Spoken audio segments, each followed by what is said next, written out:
S K super TMT, the long life TMT. ಕೊಲೆ ಕೇಸಲ್ಲಿ ಮಾಜಿ ಸಚಿವ ಶಾಸಕ ವಿನಯ್ ಕುಲಕರ್ಣಿ ಅಪರಾಧಿ.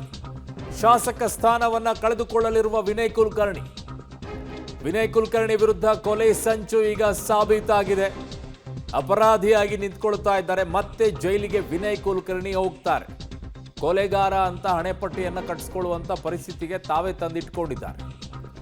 ಶಾಸಕ ಸ್ಥಾನದ ಕಳೆದುಕೊಳ್ಳಲಿರುವಂತಹ ವಿನಯ್ ಕುಲಕರ್ಣಿ 2 ವರ್ಷ ಶಿಕ್ಷೆಯ ಪ್ರಮಾಣ ಪ್ರಕಟವಾಗಬೇಕು. ಕೊಲೆ ಸಂಚು ಈಗ ಸಾಬೀತಾಗಿದೆ. ಮತ್ತೆ ಪ್ರಶ್ನೆಯನ್ನು ಮಾಡ್ಕೊಂಡು ಹೋಗ್ಬೋದು, ಹೈಕೋರ್ಟಿಗೆ ಹೋಗ್ಬೋದು, ಮತ್ತೆ ಸುಪ್ರೀಂ ಕೋರ್ಟ್ಗೂ ಕೂಡ ಹೋಗಬಹುದು, ನಡೀಬೋದು. ಆದರೆ ಈಗ ಬಂದಿರುವಂಥ ತೀರ್ಪು ಬಹು ದೊಡ್ಡದಾಗಿರುವಂಥ ಬ್ಲ್ಯಾಕ್ ಮಾರ್ಕ್ ಅವರ ರಾಜಕೀಯದ. ಕೊಲೆ ಕೇಸ್ನಲ್ಲಿ ತಗಲಾಕೊಂಡ ವಿನಯ್ ಕುಲಕರ್ಣಿ ಕೊಲೆ ಕೇಸ್ನಲ್ಲಿ ತೀರ್ಪು ಪ್ರಕಟವಾಗ್ತಾ ಇದ್ದಂತೆ ಕೋರ್ಟ್ನಲ್ಲಿ ಕಣ್ಣೀರಿಟ್ಟಿದ್ದಾರೆ. ವಿನಯ್ ಕುಲಕರ್ಣಿಗೆ ಧೈರ್ಯವನ್ನ ಕುಟುಂಬಸ್ಥರು ತುಂಬಿದ್ದಾರೆ. ನಾಳೆ ವಿನಯ್ ಕುಲಕರ್ಣಿಗೆ ಶಿಕ್ಷೆಯ ಪ್ರಮಾಣ ಕೂಡ ಪ್ರಕಟವಾಗುತ್ತೆ. ಅದು ಎಷ್ಟು ವರ್ಷ ಇರುತ್ತೆ ಅನ್ನುವಂಥದ್ದನ್ನ ನೋಡಬೇಕಾಗಿದೆ.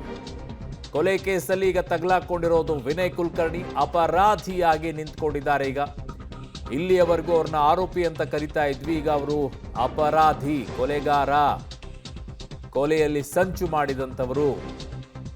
ಈ ಆರೋಪಗಳ ಹಣೆಪಟ್ಟಿಯನ್ನ ಈಗ ವಿನಯ್ ಕುಲಕರ್ಣಿ ಹೊತ್ಕೊಂಡಿದ್ದಾರೆ.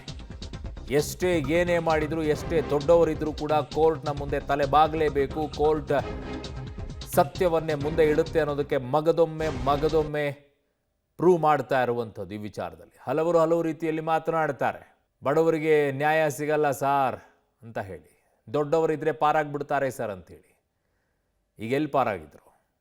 ಕೋರ್ಟ್ ಮುಂದೆ ಬರುವಂತಹ ಸತ್ಯಾಸತ್ಯತೆಗಳು ಏನಿರುತ್ತೆ ಅದರ ಆಧಾರದ ಮೇಲೆ ತೀರ್ಪನ್ನು ಪ್ರಕಟ ಮಾಡುತ್ತೆ. ಆ ತೀರ್ಪಿನ ಆಧಾರದಲ್ಲಿ ಈಗ ವಿನಯ್ ಕುಲಕರ್ಣಿ ಕೊಲೆಗೆ ಸಂಚನ್ನ ಮಾಡಿರೋದ್ರಲ್ಲಿ ದೋಷಿಯಾಗಿ ನಿಂತ್ಕೊಳ್ತಾ ಇದ್ದಾರೆ, ಅಪರಾಧಿಯಾಗಿ ನಿಂತ್ಕೊಳ್ತಾ ಇದ್ದಾರೆ.